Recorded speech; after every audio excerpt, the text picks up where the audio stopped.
In this video, we will see dry run of the code. Now let's quickly do the dry run of this code.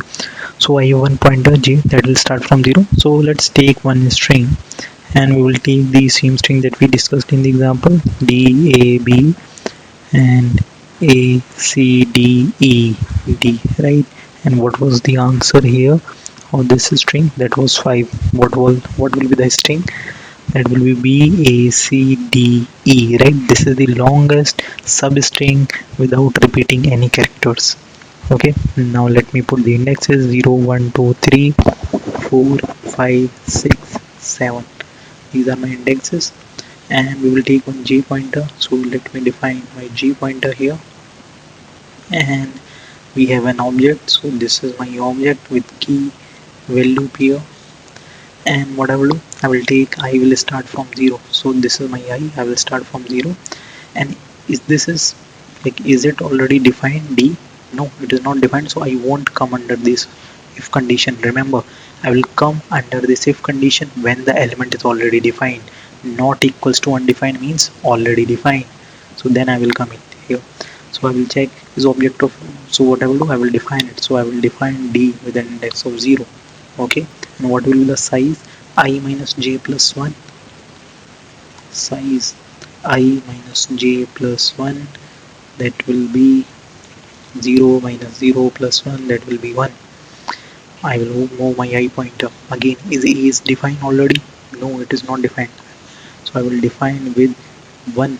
Okay, and I will move forward. What will be my new size? Now size will be 2.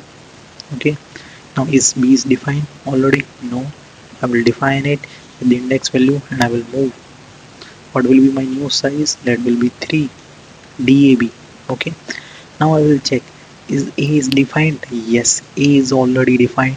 And is J is less than object of S of I? So J is at 0. Where is A? A is at 1, index of 1. A is 1, so yes, it is less than. So what I will do, I will say, I will guide my J that your position will be object of Si plus 1, object of A. What is the value index? 1. Your position will be here. That means I am saying that now I won't take DA because A is the repeating, right? So I will remove all the characters till first occurrence of A. All the characters till first occurrence of A. I will start the new materials from J. Okay. So now here I took A and I will update the index of A, that is 3. Okay. What will be my new size? That will be I minus J plus 1. So what is my I? I is at 3.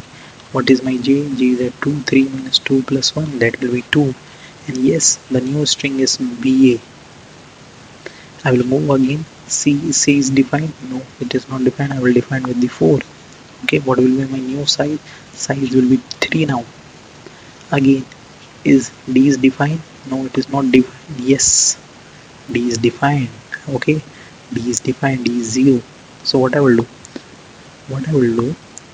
I will check is J is less than my object of Si. Okay, so what is object of Si? That is 0, right? And J is greater than, J value is 2 and the index value is 0, so it is greater than. And that's why this condition is very important, right? So see, D is already defined, but you have already moved it. Yeah, you are starting the conditions string from here, right? So you won't take D, you won't go to start from A because you have already subtract the eighth character. Okay, so you will start from A. That's why this condition is very important, right? Because see, D is already defined. D, the value of index is 0. So according, if I am not putting this condition, my J pointer should be here at A, right? Because just after D. But see, we got the first repeating character, that was A. Okay, and so we will eliminate all these things. We will eliminate all the things till A to the 0th index. So even D will also eliminate there, right? So this is my J. Okay, so this condition is failing. So what I will do, I won't do anything, I will update it. So now D will update by 5. Okay, and what will be my new size? That will be 4, and I will move. What is the value of index e is value of 6. Okay, no worries. What I will do, I will move it, I will update the size, now 5.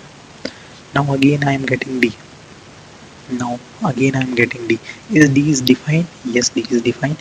Is the value of j, that is 2, okay, is less than equals to 5? Yes, it is 5. So now there is a need of j to get 6. Okay, that is index d 5 plus 1. Okay, so my j should start from here, because since d is this comes, so I can't take all the elements till here, right? Right, so this will start from here. Okay, I will start count from here. So now what will be my new size? Okay, so I is at 7, j is at 6, 7 minus 6 plus 1, that will be 2. Okay, and my I pointer will move, and that's the end. That's the end of the loop. Okay, what is the maximum you got? That is 5. And what was the string? That is b a c d e. Okay, so here the answer is 5, and this is how you will solve it. So basically, what is, again, let's discuss the time complexity. So this will run for n times only, and that's it. Time complexity will be big O of n. And what about the space complexity here? The space complexity, you have created an object, all the elements will be unique, so the space complexity will be big O of n. That will be time and space complexity of this object. Okay, so this is how you solve the most famous problem, longest substring without repeating any characters. Okay, yeah, that's all for today's video. See you in the next video.